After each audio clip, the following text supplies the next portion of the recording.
Chapter 8. The next morning, Emma brought the file filled with proposals that she had prepared overnight and went to the Diamond Group office with Alex. Standing in front of the 100-story building, Emma suddenly felt as if her heart was hollow and empty. How could such a magnificent company like Diamond collaborate with the Richard family? Not to mention that they were aiming for a $40 million deal. It was like a beggar approaching a wealthy man and asking for a $40 million change. It was absolutely ridiculous. However, she had promised her grandmother and accepted the challenge in front of everyone, so she had to go for it no matter what. Sensing her anxiety, Alex stroked her head tenderly and said, "Dear, don't worry, go ahead, you'll make it. Trust me." Emma sighed dejectedly and murmured, "All right, let's hope so. Wait for me here."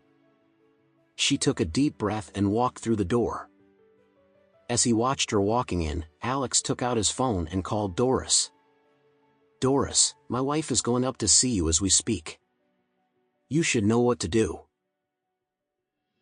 "Yes, Mr. Anderson. Don't worry, I'll fulfill your missus's every request. By the way, I heard that Diamond Group has a rather close connection with the Alexander family. Is that true?" "Yes, we did have a lot of projects with them, completed and ongoing.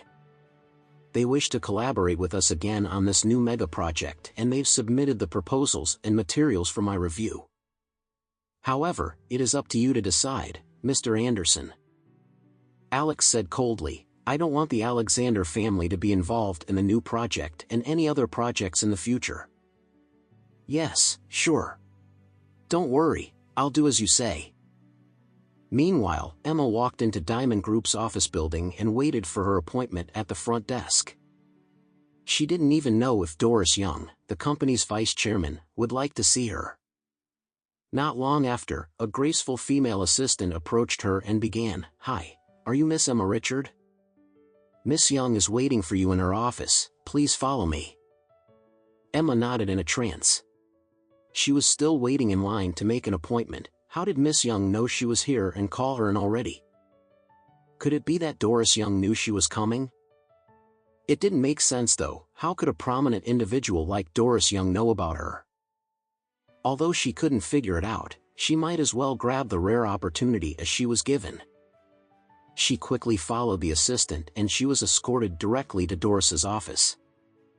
Doris stood up from her chair and greeted Emma respectfully. "Hi, Miss Richard. I'm Doris Young, Vice Chairman of Diamond Group. Nice meeting you." Emma was a little nervous as she met the most famous businesswoman in Oris Hill. She spoke, her voice trembling anxiously but staying calm. "Hello, Miss Young, thank you for seeing me. I'm here to talk to you about the hotel project. Although Richard Group is not as strong and prominent as other companies, I can assure you that we work very hard and have established a very positive reputation in the interior design and decoration industry." She handed over a document file and continued, "Miss Young, this is Richard Group's portfolio, please have a look." Doris smiled gently and took the document from her. After a brief glance, she said immediately, "Miss Richard, I've seen your documents, I think you are the perfect partner for us." "Really? Is it true?" Emma gaped in bewilderment. Why did it go so quickly and smoothly? It was a little too easy, wasn't it? Doris said with a smile, "Of course. I admit that Richard Group does not match our requirements and qualifications, but our chairman thinks highly of you and he is willing to give it a shot." "Your chairman?" Emma said in a shocking tone, then asked, "May I know who your chairman is?" Doris smiled faintly. "Our chairman is Mr. Anderson from Westliff." "Mr. Anderson?" Emma frowned in confusion. "I don't think I know anyone by the last name of Anderson except for my husband."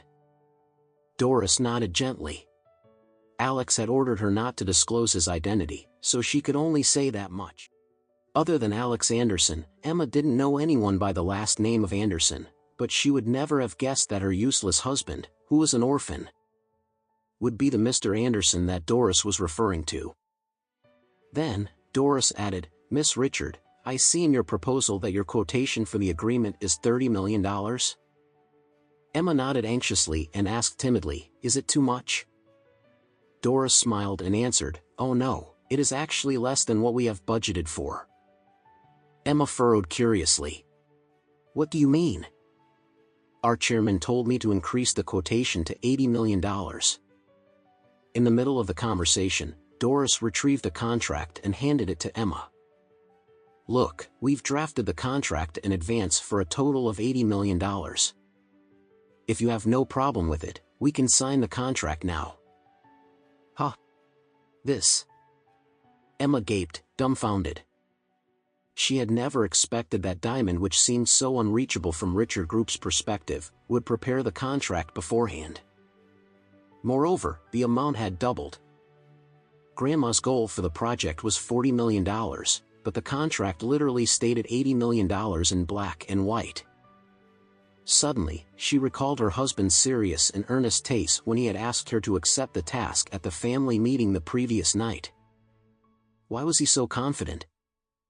When they were at Diamond Group's entrance, she was very doubtful and pessimistic, but he seemed so positive and undaunted.